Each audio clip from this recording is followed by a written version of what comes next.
పాడి పంటల్ ఛానల్ కార్యక్రమాన్ని వీక్షిస్తున్న రైతు సోదరులందరికీ స్వాగతం సుస్వాగతం. నా పేరు డాక్టర్ బి భవానీ. ప్రాంతీయ వ్యవసాయ పరిశోధనా స్థానం కీటక శాస్త్ర విభాగంలో ప్రధాన శాస్త్రవేత్తగా పనిచేస్తున్నాను. ఈ రోజు చెరుకు బాల్య దశలో ఆశించే పురుగులు, వాటి యొక్క సమగ్ర యాజమాన్యం గురించి తెలుసుకుందాం. చెరుకు మన రాష్ట్రంలో పండించే ముఖ్యమైన వాణిజ్య పంటల్లో ఒకటి. చెరుకు యొక్క పంట కాల పరిమితి 10 నుంచి 12 నెలల వరకు ఉంటుంది. ఈ పంట కాల వ్యవధిలో చెరుకు నాటినప్పటి నుంచి చెరుకు నరికే వరకు అనేక చీడపీడలు ఆశించి పంటకు నష్టం చేస్తూ ఉంటాయి.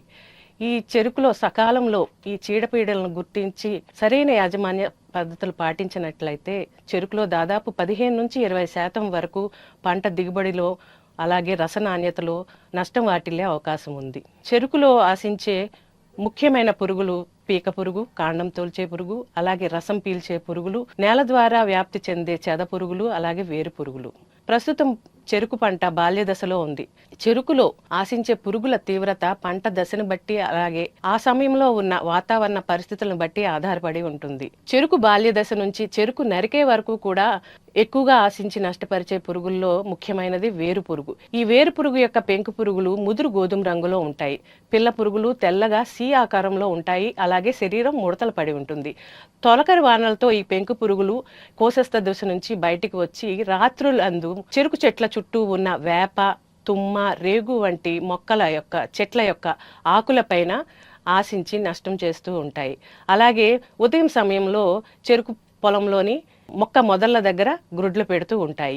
ఈ వేరు పురుగు సంవత్సరానికి ఒక జీవిత చక్రం మాత్రమే పూర్తి చేసుకుంటుంది. ఈ వేరు పురుగు యొక్క ఉధృతి తేలికపాటి నేలల్లోనూ అలాగే ఏ నేలల్లో అయితే తగినంత తేమ ఉండదు అలాంటి నేలల్లోని ఈ వేరు పురుగు ఉధృతి ఎక్కువగా ఉంటుంది. ఈ వేరు పురుగులు వేళ్లను, కాండమును తినివేయటం వలన చెరుకు మొక్క మొదట ఆకులు పసుపు రంగులోకి మారుతుంది, తర్వాత క్రమేపీ ఎండిపోతుంది. ఇలాంటి దుబ్బుల్ని లాగినప్పుడు సులువుగా ఊడి వస్తాయి.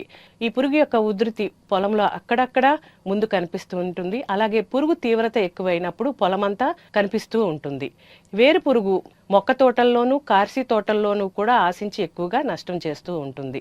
జూలై నుంచి సెప్టెంబర్ మాసాల మధ్య ఈ వేరు పురుగు యొక్క ఉధృతి ఎక్కువగా ఉంటుంది. ఈ పురుగు సోకినప్పుడు 80% వరకు కూడా పంట నష్టం వాటిల్లే అవకాశం ఉంది. ఈ చెరుకు పంటలో వేరు పురుగు యాజమాన్యంకు ముందుగా వేరు పురుగు ఆశించి ఎక్కువగా నష్టపోయిన చెరుకు తోటలని కార్సి చేయకూడదు.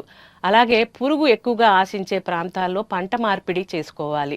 వరి వంటి పంటతో పంట మార్పిడి చేసుకోవడం వల్ల వేరు పురుగు ఉధృతి తర్వాత రానున్న చెరుకు పంటలో తగ్గడానికి అవకాశం ఉంటుంది.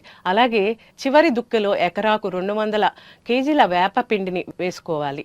అలాగే తొలకలి వానలు పడిన వెంటనే చెరుకు తోటల చుట్టూ ఉన్న తుమ్మ, వేప, రేగు వంటి చెట్లపై క్లోరిపైరిఫాస్ మందులను పిచికారీ చేసుకోవాలి. క్లోరిపైరిఫాస్ అయితే 2.5 మిల్లీలీటర్లు 1 లీటర్ నీటికి చెప్పిన చెట్ల యొక్క ఆకులు బాగా తడిచేటట్లు పిచికారీ చేసుకోవాలి. ఈ రకంగా మందు పిచికారీ ద్వారా పెంకు పురుగులను నివారించుకోవచ్చు. అలాగే తోటల్లో ఈ పురుగు ఆశించినప్పుడు పొలంలో 2-3 రోజులు ఆ పొలంలో నీరు నిలగట్టడం ద్వారా ఈ వేరు పురుగు యొక్క పిల్ల పురుగులు నాశనం చేయడానికి అవకాశం ఉంటుంది. అలాగే మొక్కల మొదళ్లలో గుంతలు చేసి కార్బోఫ్యూరాన్ 12 కిలోలు లేదా ఫిప్రోనిల్ 10 కిలోలు లేదా క్లోరాంట్రా నిలిప్రోల్ అనే మందు 9 కిలోలు 1 ఎకరాకు చెప్పున వేసి నీరు పెట్టుకోవడం ద్వారా ఈ వేరు పురుగును సమర్థవంతంగా నివారించుకోవచ్చు. అలాగే జీవ నియంత్రణ కారకాలైన మెటారేజియం అనిసోప్లియే లేదా హెటెరోరాబ్డైటిస్ ఇండికా అనే జీవ నియంత్రణ కారకాలను పశువుల గెత్తము 100 కేజీలతో 2 కేజీల మెటారైజం ఎనిసోప్లియే లేదా హెటెరోరాబ్డైటిస్ ఇండికా 100 కేజీల పశువుల గెత్తంతో కలిపి నేలలో చాళ్ల మధ్యన వేసుకోవడం ద్వారా ఈ వేరు పురుగును నివారించుకోవచ్చు. అలాగే చెరుకు బాల్య దశలో ఎక్కువగా ఆశించి నష్టపరిచే పురుగు చెరుకు నల్లి. వేసవి కాలంలో వానజల్లులు పడినప్పుడు ఆ జల్లుల మధ్య ఒరుపు సమయంలో అంటే వానజల్లులో జల్లుకి మధ్యన ఎక్కువ వ్యవధి ఉన్నప్పుడు, ఉష్ణోగ్రతలు ఎక్కువగా ఉన్నప్పుడు ఈ నల్లి ఎక్కువగా ఆశించి నష్టపరుస్తుంది.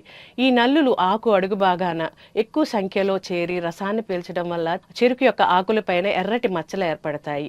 ఈ నల్లి తీవ్రత ఎక్కువగా ఉన్నప్పుడు చెరుకు ఆకులన్నీ కూడా ఎర్రగా మారిపోతాయి. అందువల్లనే దీన్ని లక్క తెగులు అని కూడా అంటారు.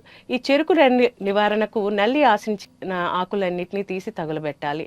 అలాగే ఈ నల్లి నివారణకు నీటిలో కరిగే గంధకం 3 గ్రాములు 1 లీటర్ నీటికి కానీ లేదా డైమిథిలిన్ డైమిథియేట్ 1.7 మిల్లీలీటర్లు 1 లీటర్ నీటిలో కలిపి ఆకుల అడుగు భాగం బాగా తడిచేటట్లు పిచికారీ చేసుకోవాలి.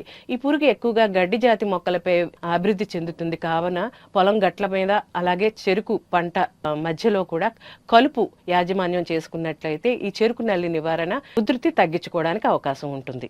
అలాగే చెరుకు బాల్య దశలో ఆశించే పురుగు పేనుబంక. ఈ పేనుబంక పురుగులు చెరుకులోని ముదురు ఆకులపైన మే డిసెంబర్ మాసాల్లో ఎక్కువగా ఆశిస్తూ ఉంటాయి. చెరుకుతో పాటు జొన్న మొక్కజొన్న వంటి ఇతర పంటలపై కూడా ఈ పేనుబంక ఆశించి నష్టం చేస్తూ ఉంటుంది. ఈ పేనుబంక యొక్క పిల్ల తల్లి పురుగులు ఆకుల అడుగు భాగాన చేరి రసాన్ని పీలుస్తాయి. అంతేకాకుండా ఈ చెరుకులో పసుపాకు తెగులు అలాగే మొజాయిక్ అనే వైరస్ తెగులను కూడా వ్యాప్తి చేస్తాయి. ఈ పేనుబంక పురుగులు రసాన్ని పీల్చి చేసే నష్టం కన్నా ఈ వైరస్ తెగుళ్ల వ్యాప్తి ద్వారా చేసే నష్టం అధికంగా ఉంటుంది. కాబట్టి రైతు సోదరులు ఈ పేనుబంకను గమనించిన వెంటనే యాజమాన్య చర్యలు అనేవి పాటించవలసి ఉంటుంది. ఈ పేనుబంక నివారణకు డైమిథియేట్ 1.7 మిల్లీలీటర్లు లేదా ఎసిఫేట్ 1 గ్రాము 1 లీటర్ నీటికి చొప్పున కలిపి ఆకులు బాగా తడిచేటట్లు పిచికారీ చేసుకోవడం ద్వారా ఈ పేనుబంకను సమర్థవంతంగా నివారించుకోవచ్చు. ఈ చెరుకు బాల్య దశలో ఆశించే ఈ పురుగులన్నిటినీ కూడా సకాలంలో గుర్తించి సరైన సమయంలో యాజమాన్య పద్ధతులు చేపట్టడం ద్వారా ఈ చెరుకులో దిగుబడి రసనాణ్యత తగ్గకుండా రైతులు దిగుబడి రసనాణ్యతలోని నష్టాన్ని నివారించుకోవచ్చు.